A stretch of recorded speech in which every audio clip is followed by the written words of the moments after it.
the dark photo that reveals the Ashford family's forgotten past. Dr. Linda Morrison had been hired to catalog the Ashford family estate for the Historical Society, but she never expected to find what lay hidden in the attic of their Boston mansion. The renowned historian specialized in American political families, and the Ashfords were Massachusetts royalty, a dynasty that had produced senators, ambassadors, and nearly a president. It was August 2023, and the last surviving Ashford sibling had recently passed away. The family agreed to donate certain materials to the John F. Kennedy Presidential Library, where Linda worked as chief archivist. She climbed the narrow stairs to the third-floor attic, dusty and stifling in the summer heat. Boxes were stacked everywhere, labeled with decades: 1920s correspondence, 1940s photographs, 1960s campaign materials. And Linda worked methodically, photographing and cataloging each item.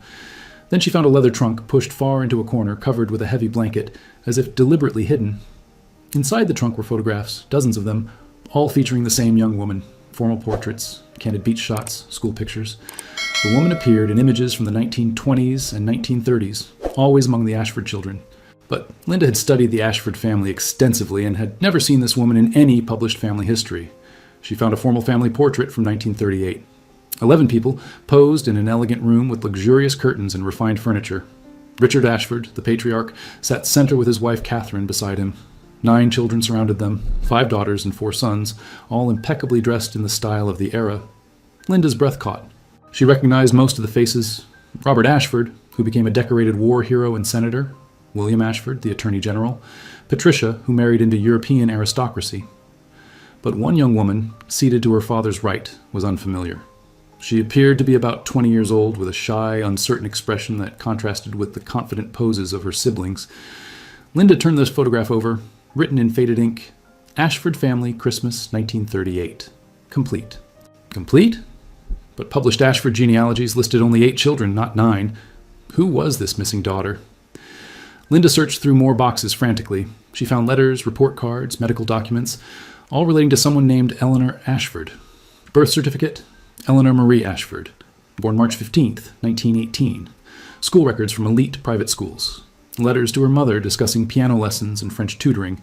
Then, abruptly, the documentation stopped in 1941. No more photographs, no more letters, nothing. It was as if Eleanor Ashford had simply ceased to exist after age 23. Linda found one final item at the bottom of the trunk: a medical invoice from November 1941. The procedure listed made her blood run cold. Prefrontal leucotomy, $200. Below it, in different handwriting: Patient E. Ashford. Referring physician: Dr. James Watts. Consulting: Dr. Walter Freeman. Freeman and Watts. Linda knew those names. They were the pioneers of lobotomy in America, performing thousands of the procedures in the 1940s and 1950s before the practice was widely recognized as barbaric. Eleanor Ashford had been lobotomized. Then she had been erased from family history. Linda sat back, her hands trembling as she held the 1938 photograph. This wasn't just a missing piece of Ashford family history. This was evidence of something dark, a young woman whose existence had been deliberately hidden, whose life had been stolen by a brutal medical procedure, all to protect a powerful family's reputation. She pulled out her phone and called her supervisor. "I found something," she said quietly. Something the Ashfords never wanted anyone to see. The investigation into Eleanor Ashford's forgotten life was about to begin. Linda spent the next week assembling everything she could find about the Ashford family's public image in the 1930s and 1940s. What she discovered was a carefully crafted narrative of American perfection, a story that had no room for imperfection or disability. Richard Ashford built his fortune in banking and real estate during the 1920s, surviving the Depression by strategic investments and ruthless business practices. By 1932, he had become one of Boston's wealthiest men, with ambitions far beyond business. He wanted political power, social prestige, and a legacy that would endure for generations. Catherine Ashford came from old Boston money. Her family traced its lineage to the Mayflower. She brought respectability and connections to Richard's nouveau riche fortune. Together, they created what newspapers called America's most promising family.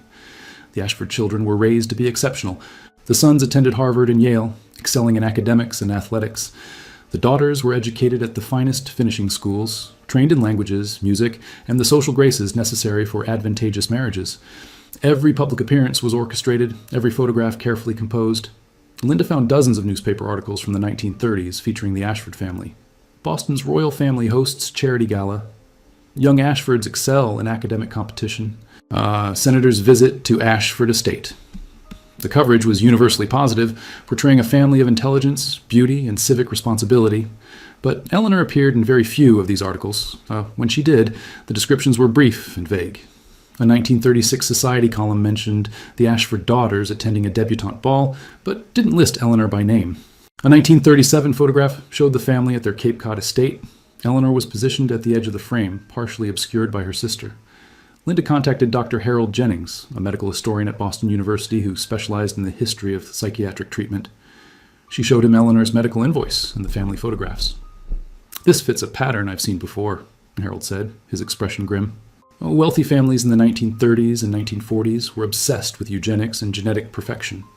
Any child who showed signs of intellectual disability, mental illness, or behavioral problems was seen as a threat to the family's reputation and genetic legacy. "What kind of problems would have led to a lobotomy?" Linda asked. "In Eleanor's case, we'd need to see medical records. But based on the timing, 1941, when she was 23, I'd guess developmental disabilities, possibly intellectual impairment or behavioral issues that became more noticeable as she reached adulthood. Families often hid these children during childhood, then faced difficult decisions when they couldn't be hidden anymore." Harold pulled up historical documents on his computer. Freeman and Watts performed their first lobotomy in 1936. By 1941, they were promoting the procedure as a miracle cure for everything from schizophrenia to rebellious behavior in women. Wealthy families paid them enormous fees. $200 in 1941 would be about $4,000 today to fix family members who didn't fit the perfect image. Linda felt sick.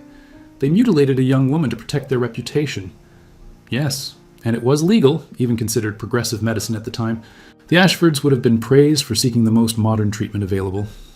Linda returned to the archives, now searching specifically for Eleanor.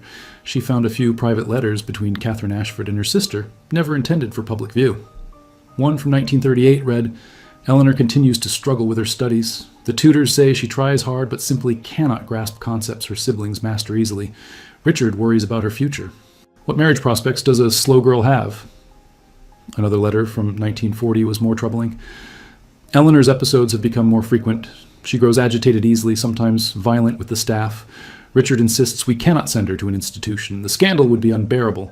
We must find another solution." The solution came in November 1941. After the lobotomy, Eleanor disappeared from all family records. She was never mentioned in public again. Linda found one final clue, a property deed from 1942. Richard Ashford purchased a private estate in rural Vermont, transferring ownership to a trust managed by a psychiatric care facility. The deed specified that one resident would live there permanently, with all expenses paid by the Ashford family trust. Eleanor hadn't died. She had been hidden away, institutionalized for life after the lobotomy destroyed her personality and cognitive abilities. The perfect Ashford family image had been built on the erasure of their most vulnerable member. Linda needed to understand who Eleanor had been before the lobotomy. She contacted the historical societies of schools Eleanor attended, requesting any available records. What she found painted a picture of a girl who had struggled but had been loved, until that love proved insufficient against her father's ambition.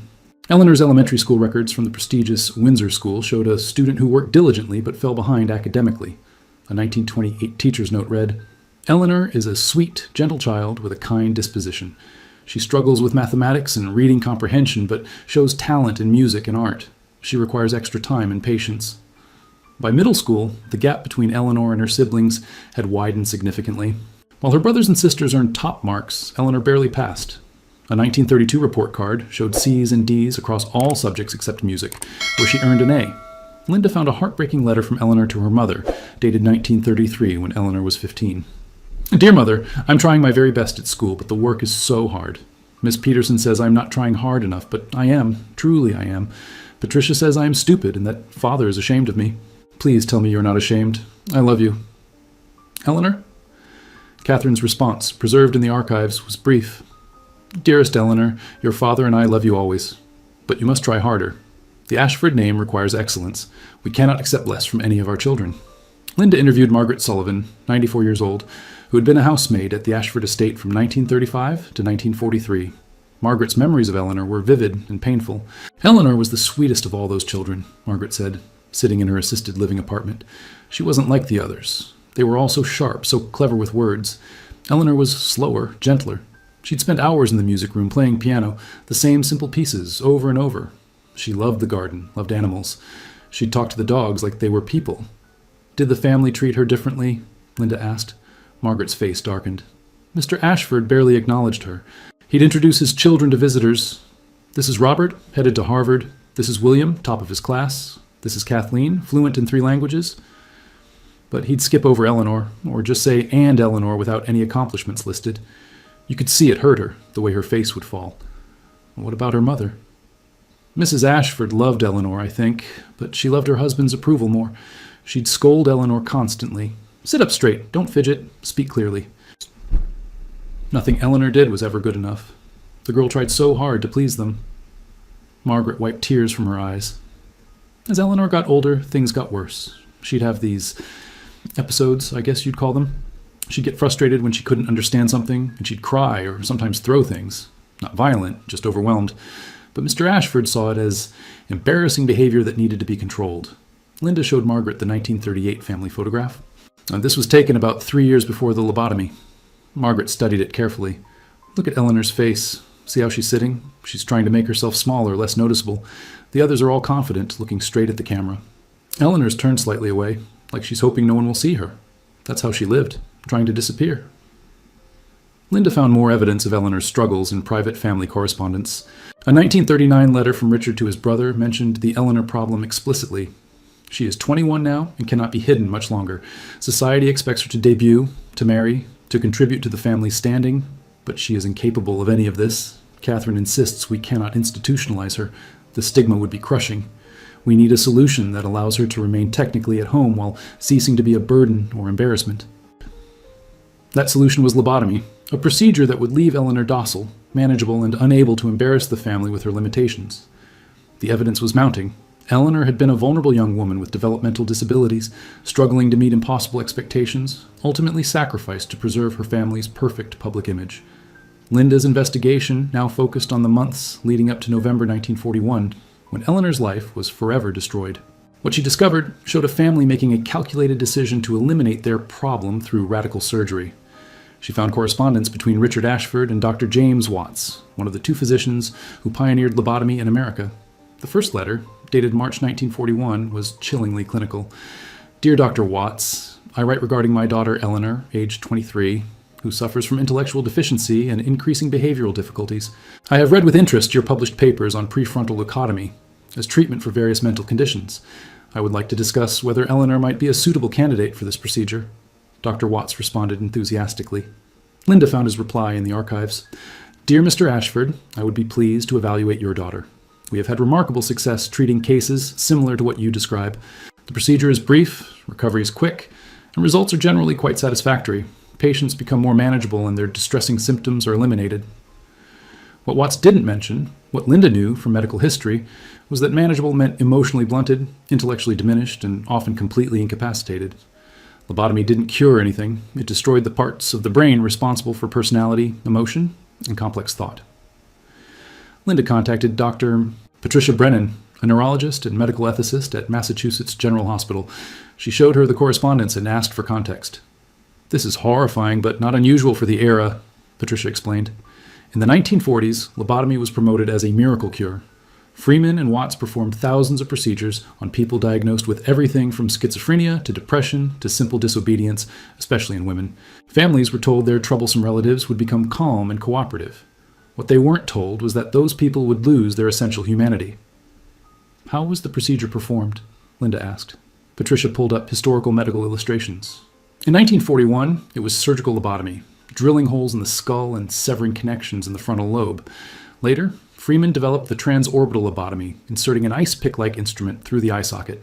Both methods destroyed brain tissue responsible for personality, decision-making, and emotional regulation. Linda found Eleanor's preoperative evaluation, written by Dr. Watts in October 1941.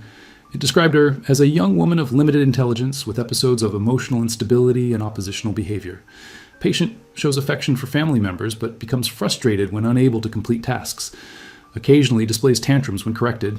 Recommend prefrontal leucotomy to reduce emotional reactivity and increase manageability. The tantrums were a young woman's understandable frustration at being constantly criticized for limitations she couldn't control. The oppositional behavior was probably her attempting to assert basic autonomy. None of it warranted brain surgery. Linda found Catherine Ashford's diary entry from November 1941. written the day before Eleanor's lobotomy. Tomorrow we take Eleanor to the hospital. Richard assures me this is for the best, that the doctors are the finest in the country, that Eleanor will be happier afterward, calm and content instead of anxious and struggling. But my heart is heavy. She is my daughter. I remember her as a baby, so sweet and gentle. Am I betraying her by allowing this? Richard says I must think of the other children, of the family's future. Eleanor's condition threatens everything we've built. This is the only solution. God forgive me if I am wrong. The lobotomy was performed November 12, 1941, at George Washington University Hospital in Washington, D.C. The procedure took less than an hour. The invoice listed the fee, $200, and noted, "Procedure completed successfully. Patient transferred to recovery, family notified." Linda found one more document, a letter from Dr. Watts to Richard Ashford, written 2 weeks after the surgery. "Dear Mr. Ashford, I'm pleased to report that Eleanor's recovery is proceeding as expected. She is docile and cooperative, showing none of her previous emotional outbursts. As anticipated, there is some reduction in initiative and spontaneity, but this should be acceptable, given the elimination of her problematic behaviors.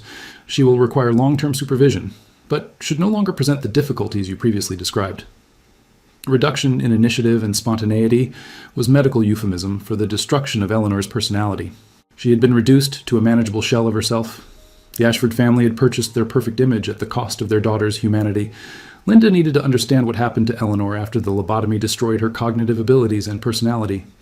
The trail led to a private psychiatric facility in Vermont, where Eleanor spent the remaining 64 years of her life in obscurity. She contacted Meadowbrook Estates, which still operated as a long-term care facility. The director, James Patterson, was initially hesitant to discuss historical patients, but when Linda explained she was documenting the Ashford family history for the Kennedy Library, he agreed to share non-confidential information.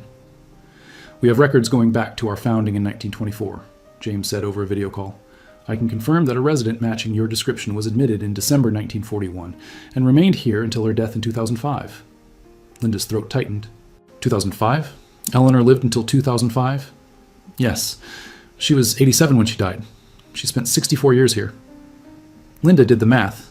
Eleanor had lived through World War II, the Kennedy assassinations, the Civil Rights Movement, Vietnam, the moon landing, the fall of the Berlin Wall, 9/11, all of it experienced from inside an institution, her mind destroyed by a procedure her father authorized. James continued, "Our records show she was a lobotomy patient, which was noted specifically because by the 1970s we stopped accepting such patients as attitudes toward the procedure changed. Her care was fully paid for by a family trust that still makes payments to this day. Can you tell me anything about her life here? What was she like?" James consulted his files. The early records describe her as docile and compliant, showing little initiative or emotional response. She required assistance with all daily activities. She could walk and feed herself, but needed prompting for basic tasks. She rarely spoke and showed minimal recognition of people or events. Linda felt tears welling. This was what the Ashford family had done to their daughter, reduced her to a barely functioning shell, then hidden her away for life. "Did anyone visit her?" Linda asked. "That's interesting, actually. For the first 20 years, there are no recorded visits at all. Then, starting in 1961, someone began visiting regularly every few months. The visitor logs show R. Ashford signing in. Robert Ashford, Eleanor's younger brother, who became a decorated Navy officer and later a senator. He had found his sister and visited her. Linda located Robert's personal papers at the Kennedy Library. Among them was a diary entry from June 1961. Finally found Eleanor today. Took me months to track down where father had hidden her. Seeing her was the hardest thing I've ever done. She's 43 years old, but seems ancient, blank. She looked at me without recognition. I told her I was her brother, that I loved her, that I was sorry.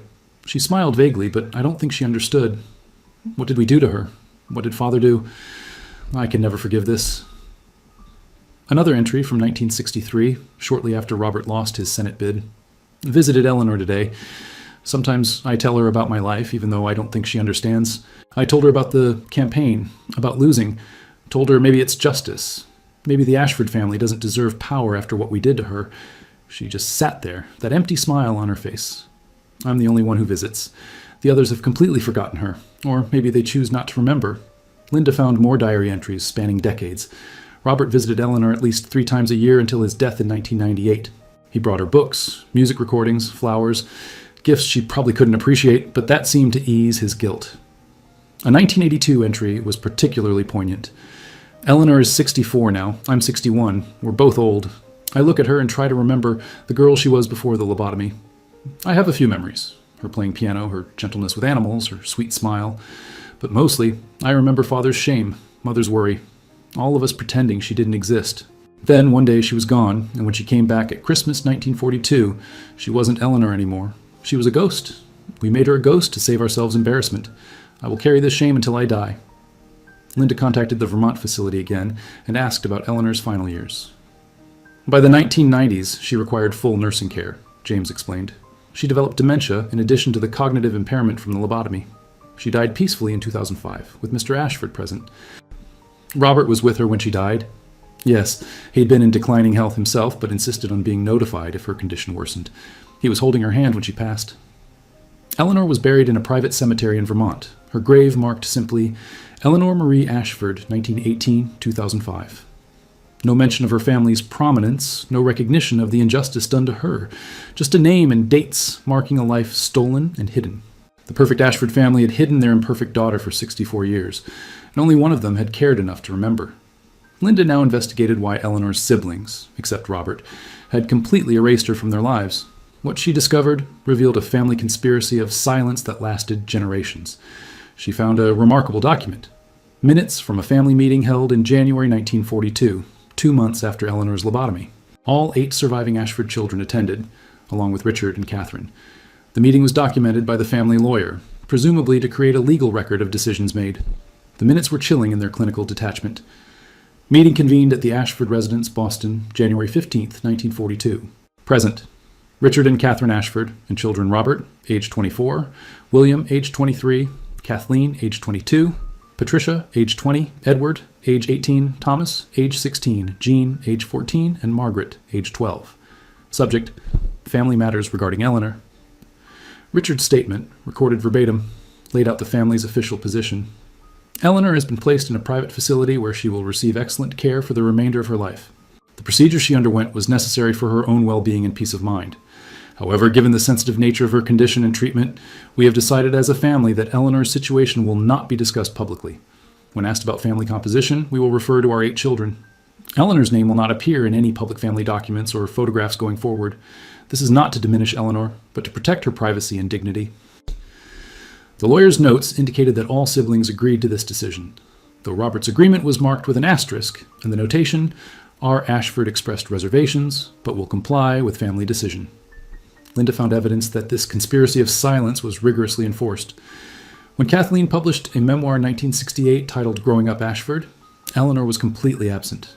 The book described growing up as one of 8 children in a prominent Boston family, detailing elaborate family vacations, educational experiences, and social events. Eleanor appeared in none of these stories. Patricia, interviewed for a Society magazine in 1975, discussed my 7 siblings and described family dinners where all 8 of us children gathered around the table. Eleanor had been erased so completely that Patricia didn't even have to consciously lie. She had simply rewritten her own history to exclude her inconvenient sister. Linda contacted several Ashford grandchildren, the next generation, who might have knowledge of Eleanor. Most had never heard of her. One, Richard Ashford III, Robert's son, age 68, agreed to an interview. I never knew about Eleanor until I was in my 30s, Richard told Linda over the phone. Dad mentioned her once, after he'd been drinking. He said he had a sister who'd been taken away when he was young, that terrible things had been done to her, that the family had agreed to forget her. I pressed him for details, but he wouldn't say more. He was crying. I'd never seen my father cry before. Did you investigate further? Linda asked. I tried. I asked my aunts and uncles, Dad's siblings. They either claimed not to know what I was talking about or changed the subject immediately. My Aunt Patricia told me I was mistaken, that Dad only ever had 7 siblings. It was like they collectively decided Eleanor never existed, and they were sticking to that story no matter what. Richard continued. Eventually, Dad told me the whole truth, showed me a few photographs he'd kept hidden, explained about the lobotomy, the institutionalization, how the family had erased her to protect their reputation. He was tormented by guilt his entire life. He visited her regularly, but never told anyone else in the family. He said they'd made a pact of silence, and he was the only one who broke it. Linda found evidence that Robert had tried, near the end of his life, to bring Eleanor back into family history. In 1997, he wrote to his siblings suggesting that Eleanor be included in a family tree being prepared for the Ashford Foundation's archives. The responses were uniformly negative. William, by then a retired federal judge, wrote back, Robert, we discussed this matter 50 years ago and reached a decision. Eleanor's situation was tragic, but dredging it up now serves no purpose except to create scandal and pain.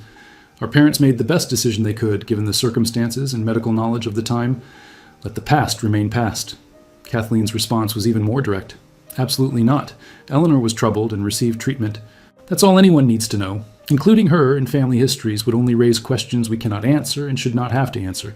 The family has thrived because we maintained our dignity and privacy. Eleanor's condition was a private matter then and should remain so now. Only Margaret, the youngest sibling, expressed any sympathy. Robert, I was only 12 when Eleanor went away. I barely remember her. Just vague impressions of a quiet, sad older sister who seemed out of place in our loud, competitive family. Maybe you're right that we should acknowledge her. But I don't have the courage to fight the others on this. I'm sorry. Robert's final diary entry about Eleanor, written in 1998, shortly before his death, reflected his resignation and continued guilt. I tried one last time to bring Eleanor back into our family story. My siblings refused, just as I knew they would. They've lived their entire lives pretending she never existed, and they'll die maintaining that fiction. I'm the only one who remembers, the only one who visits, the only one who cares. When I die, Eleanor will be forgotten completely. Unless someone finds these papers and tells her story, she will disappear from history as if she never lived. That seems the cruelest fate of all. Linda realized she was that someone. She had found Robert's papers and Eleanor's story. She had the power to restore Eleanor to history, to break the decades of silence the Ashford family had maintained. The question was, should she? Linda needed expert context on lobotomy to fully understand what had been done to Eleanor. She contacted Dr. Elliot Wallenstein, a neurologist and historian who had written extensively about the lobotomy era in American medicine. Dr. Wallenstein agreed to review Eleanor's medical documents and provide historical analysis. They met at his office at MIT, where he had assembled materials documenting the rise and fall of lobotomy in America.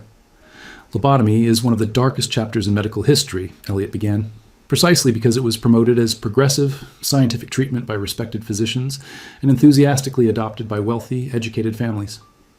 The Ashfords weren't ignorant or cruel by the standards of their time. They were following what was considered cutting-edge medical advice. He pulled up photographs of Walter Freeman and James Watts, the two doctors who performed Eleanor's procedure. Freeman was a brilliant self-promoter who genuinely believed lobotomy would revolutionize psychiatry. Watts was a more cautious neurosurgeon who performed the actual operations. Together, they promoted lobotomy as a cure for virtually every mental condition. Elliot showed Linda medical journals from the 1940s with titles like Psychosurgery, a New Treatment for Mental Disease, and Successful Management of Difficult Patients Through Prefrontal Leucotomy. The articles described lobotomy in glowing terms, with before and after photographs showing agitated patients who became calm and compliant after surgery. What they didn't show, Elliot explained, were the devastating long-term effects. Patients lost their ability to plan, to feel complex emotions, to form meaningful relationships. Many became incontinent, unable to care for themselves. Some died from complications. The procedure essentially destroyed what made people human while leaving their bodies alive. How many people underwent lobotomy? Linda asked. Estimates vary, but between 1936 and 1967, approximately 40,000 to 50,000 Americans were lobotomized. Many were women diagnosed with depression, anxiety, or simply being difficult or disobedient. Many were people with developmental disabilities, like Eleanor. Families saw lobotomy as a way to make inconvenient relatives manageable. Elliot examined Eleanor's pre-operative evaluation. Look at the justifications here. Limited intelligence, emotional instability, oppositional behavior. These are not symptoms of mental illness requiring brain surgery. These are descriptions of a woman with developmental disabilities who struggled to meet her family's expectations. He continued, in the 1940s, there was enormous stigma around any kind of cognitive impairment. Wealthy families especially couldn't tolerate having a child who wasn't perfect. They faced a choice. Institutionalize the child in a state hospital, which carried huge stigma, or try this new miracle procedure that promised to make the child manageable while keeping them nominally at home. But Eleanor was institutionalized anyway, Linda noted. Yes, because lobotomy didn't work as promised. It didn't make people better, it made them worse. But by then the damage was permanent. Eleanor couldn't be restored to her pre-lobotomy state, limited as that was. Her family had destroyed her brain's capacity for personality and emotion, leaving them with someone who required even more care than before. Elliot showed Linda a graph tracking lobotomy procedures over time. Notice the peak is 1949 through 1952, thousands of procedures per year. Then, a sharp decline starting in the mid-1950s, as psychiatrists began to recognize the procedure was harmful. By the 1960s, it was considered barbaric.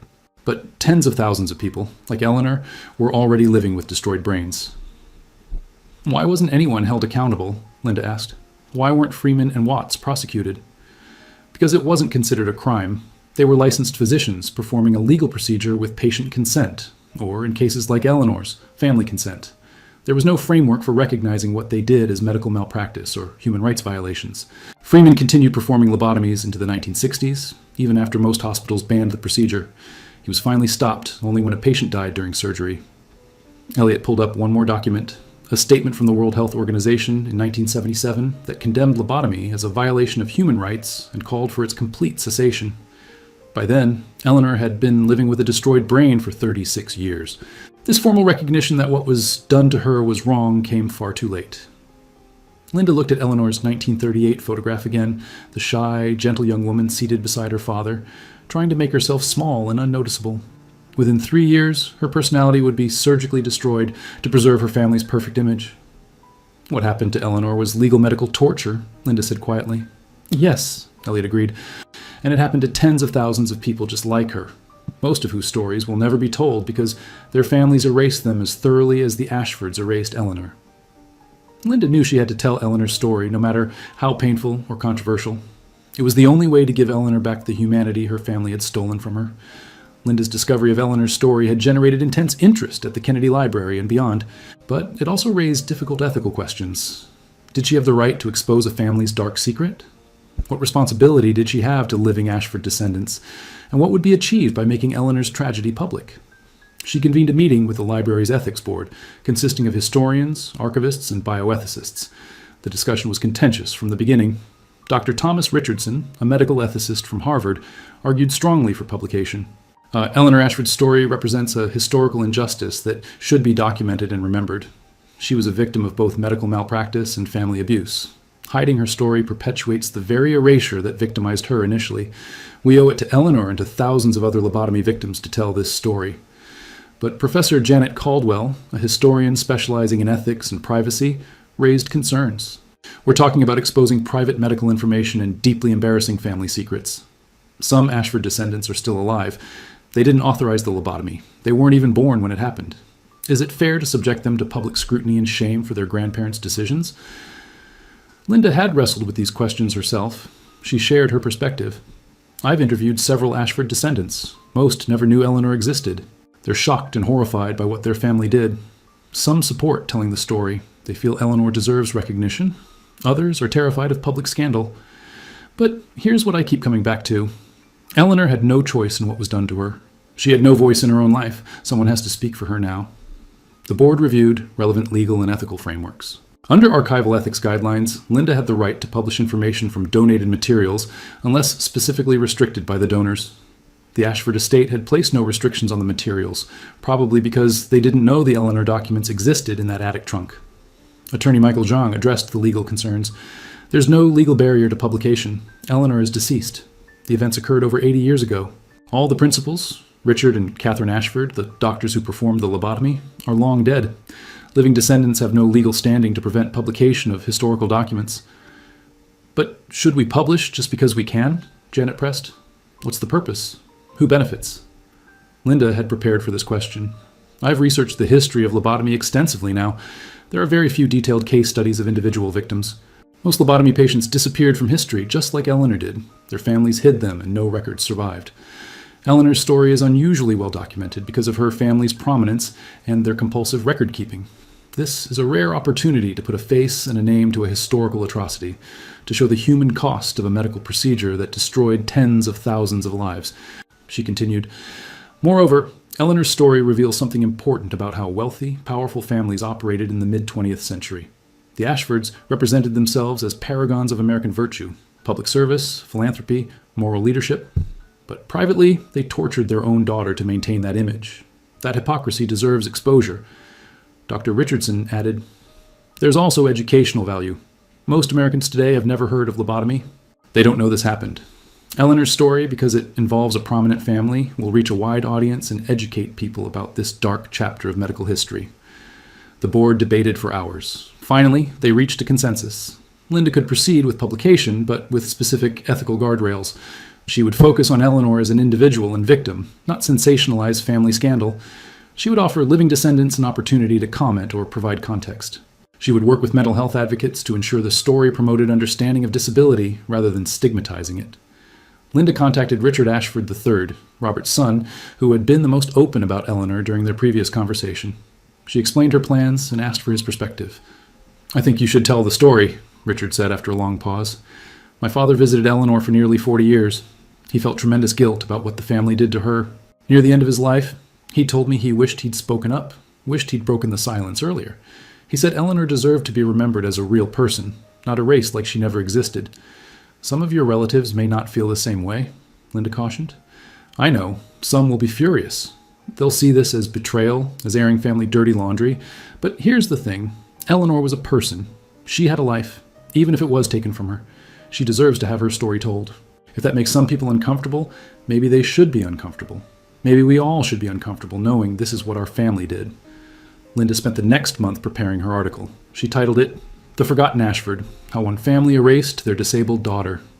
It would be published in American Heritage magazine and accompanied by an exhibit at the Kennedy Library featuring Eleanor's photographs, letters, and medical documents. The story would finally give Eleanor what her family had denied her: recognition, dignity, and a place in history. The American Heritage article was published in November 2024. The response was immediate and overwhelming. Within hours of publication, the story went viral on social media. News outlets picked it up. By the next morning, Eleanor Ashford's photograph, the 1938 family portrait with her seated beside her father, was everywhere. Linda's phone rang constantly. Interview requests from NPR, CNN, The New York Times. Documentary filmmakers wanting to tell Eleanor's story. Disability rights organizations praising the article for highlighting historical injustices against people with disabilities, and angry calls from some Ashford family members. Patricia Ashford, Eleanor's youngest surviving sister at age 94, released a statement through her attorney. The publication of private family medical information is unconscionable. Eleanor's condition was addressed with the best medical treatment available at the time. Our parents made difficult decisions out of love and concern for Eleanor's well-being.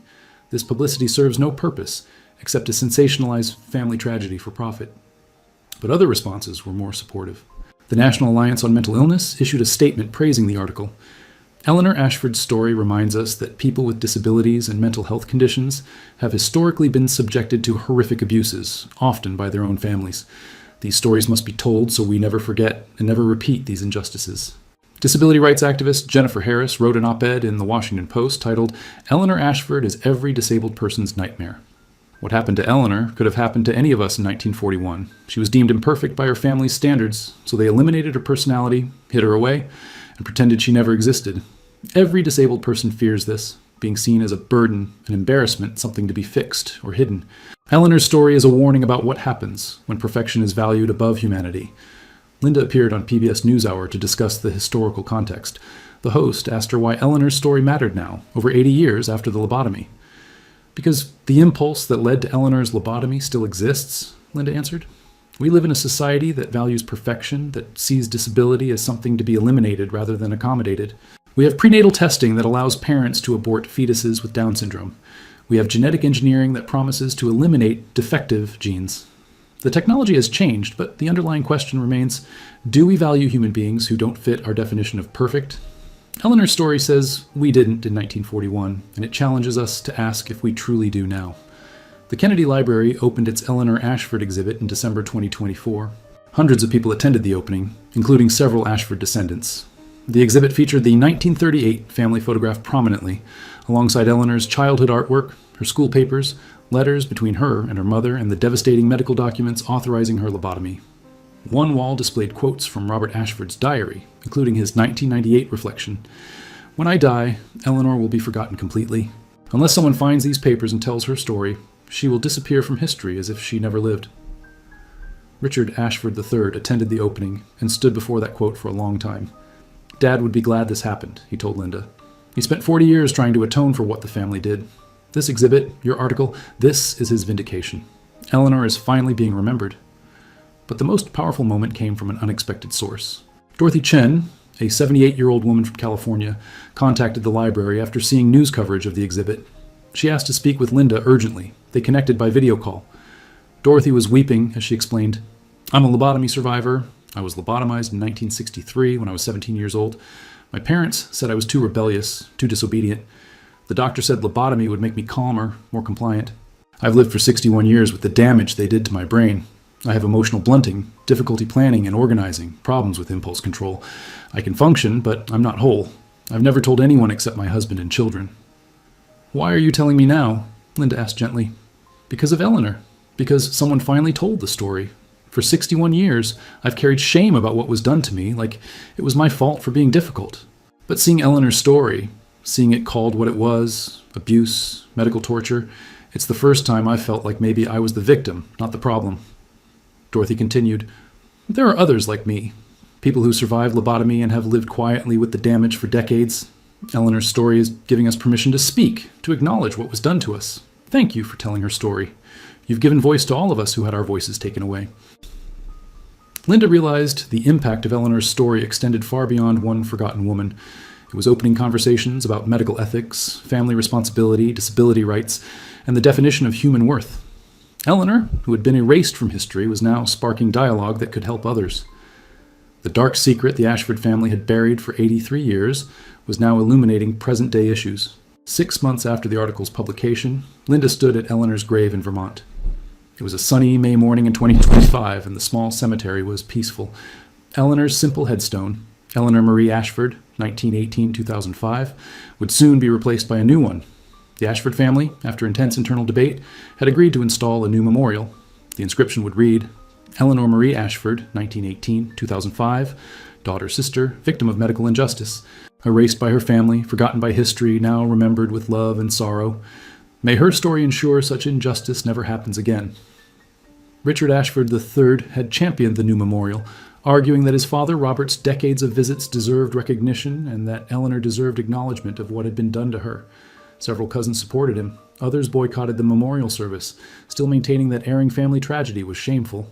About 30 people attended the memorial service. Ashford descendants, historians, disability rights activists, and several lobotomy survivors who had come forward after Eleanor's story was published. A local minister who had never met Eleanor conducted the service, basing his remarks on the documents and photographs Linda had discovered. Eleanor Ashford lived 2 lives, the minister said. The first 23 years, she was a young woman who loved music and animals, who struggled with expectations she couldn't meet, who tried desperately to please a family that saw her as defective. Then, in November 1941, that life ended. She lived another 64 years after lobotomy, but she was no longer Eleanor. She was a shell, warehoused in an institution, visited only by one brother who never forgot her. He continued, We're here today to do what should have been done 84 years ago, to say that Eleanor Ashford mattered. Her life had value. What was done to her was wrong, and we're here to promise that we will not forget her again. Dorothy Chen, the lobotomy survivor who had contacted Linda, spoke next. I never met Eleanor, but I feel like I know her, because what happened to her almost happened to me. The only difference is that I survived with enough of my mind intact to tell my story. Eleanor couldn't tell hers, so we must tell it for her. We must make sure the world knows what was done to people like us, people who were deemed inconvenient or imperfect and were tortured in the name of medicine and family reputation. Linda was asked to speak last. She looked at the small gathering and felt the weight of responsibility. Eleanor's story had touched thousands of people through the article and exhibit, but these were the people who had come to actually remember her, to stand at her grave and acknowledge her humanity. When I found Eleanor's photograph in that attic, Linda began, I had no idea where it would lead. I certainly didn't imagine standing here at her grave, speaking about a woman I never met, but have come to deeply care about. Eleanor's story has changed me. It's changed how I think about history, about family, about what we owe to people society deems less valuable. She continued, Eleanor Ashford was lobotomized because she didn't fit her family's definition of perfection. She was hidden away because acknowledging her existence might have damaged their reputation. For 83 years, that erasure worked. No one knew about Eleanor. She disappeared from history as completely as if she'd never been born. But now we know. Now Eleanor's story has been told. And because of that, conversations are happening. People are talking about the history of lobotomy, about medical ethics, about how we treat people with disabilities. Survivors are coming forward to share their experiences. Families are confronting difficult truths about their own histories.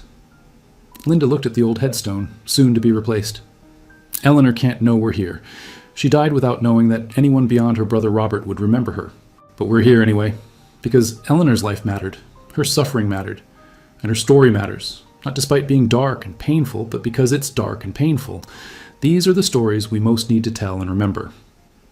After the service, people placed flowers at Eleanor's grave.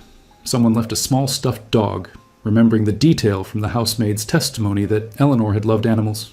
Richard Ashford III placed a photograph at the grave, the 1938 family portrait, the one that had started Linda's investigation.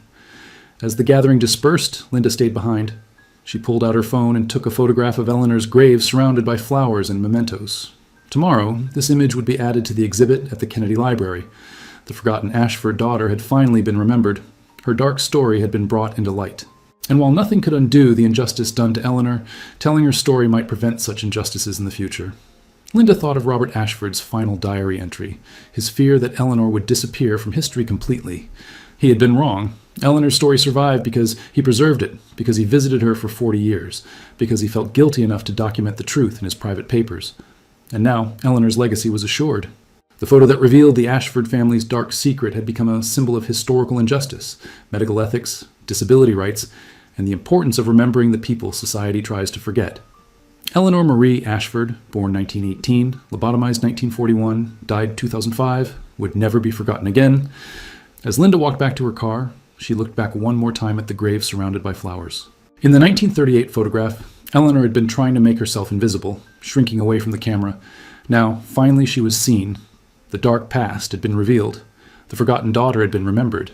And Eleanor's story would ensure that she and thousands like her would never be erased from history again.